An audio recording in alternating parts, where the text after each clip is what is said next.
guys, some stupid sketch show guy here with another prehistoric figure review, and today's prehistoric figure review is in a new location, which is pretty cool. It's surprisingly similar to my original setup, so I'm pretty lucky if I say so myself, but now let's get down to business. Let's review the PNSO...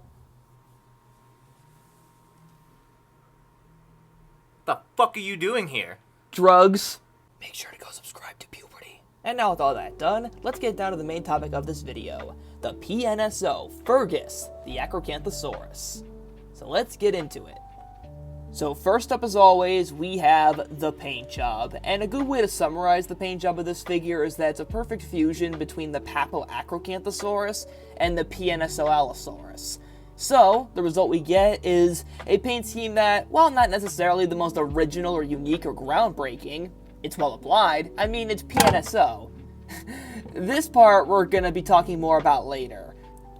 I mean, at the end of the day, it is PNSO, so even if they do reuse their color schemes quite a bit, they certainly do not forget to execute them well. If it ain't broke, don't fix it seems to be their motto. And you know what? It's a great color scheme on its own. So, for that, I will give it a 8 out of 10.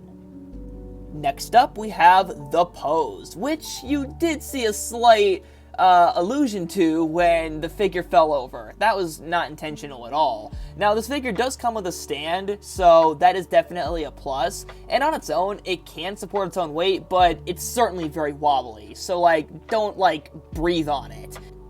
And when we get to the pose itself, just like the paint scheme, it is well executed, it is nice and neutral, but it definitely is not groundbreaking whatsoever. This sort of neutral theropod pose is pretty par for the course for PNSO, and I get that there aren't too many poses you can do with two-legged dinosaurs, but a little bit of variety would be nice. Still, on its own, just like the paint scheme, while it's not groundbreaking, it certainly ain't bad either, and can make for some pretty nice pictures, as you see right here. So with all of that said, I will give the pose a 7 out of 10. Next up, we have the scientific accuracy, which, admittedly, I am probably not the most qualified to talk about, but after watching a couple of reviews from Killer Shrew Fan, Dino Dragons, and also just checking websites like the Dino Toy Forum, the general consensus from what the hell was that? The general consensus from what I got was that most of the scientific issues, if any at all, stem from the face and the tail, but they're next to none. Starting with the face, the main critique most people have is the lack of lips on the figure, which I can definitely see, but the teeth are definitely not egregious, definitely not as saggy as some of the other PNSO dinosaurs of previous, and for the tail, the main criticism is that it's just simply too short, which I can see, but I don't really mind it too much. Besides those two things and some nitpicks when it comes to how the skull is shown, most people have high praises for how the figure is proportioned, especially with its stocky legs. There is a little bit of debate on the spine, but most people don't mind it. And the hands, they just look fantastic. They're spot on. So, for my overall rating, I'd say the scientific accuracy of this figure is a solid 8 out of 10. You feel free to correct me in the comments. I have a feeling that the Pokesaurus will probably have something to say. He sounds pretty knowledgeable about this topic. And if not, sorry for putting you on the spot, buddy.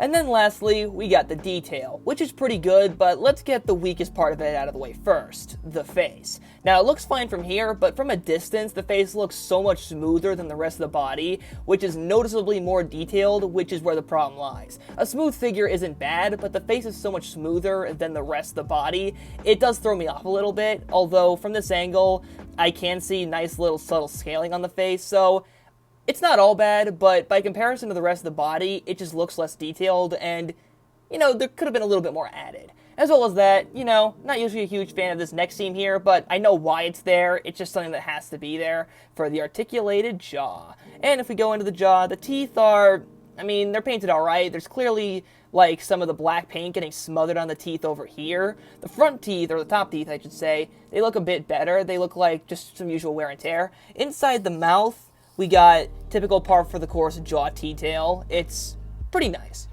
it's standard PNSO detail. If we move past the head and move on to the rest of the body, this is where things start to get a lot better.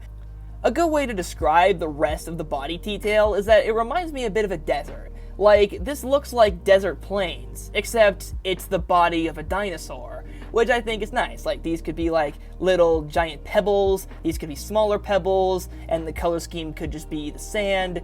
I don't know, that's where my mind went. Sorry if that's coarse and irritating to y'all.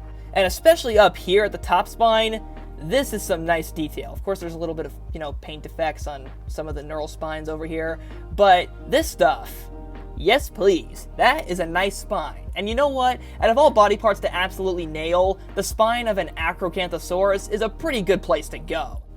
And of course, the tail has a bunch of nice little details, although it does get a bit smoother towards the end, but it's par for the course. The tail's getting smaller.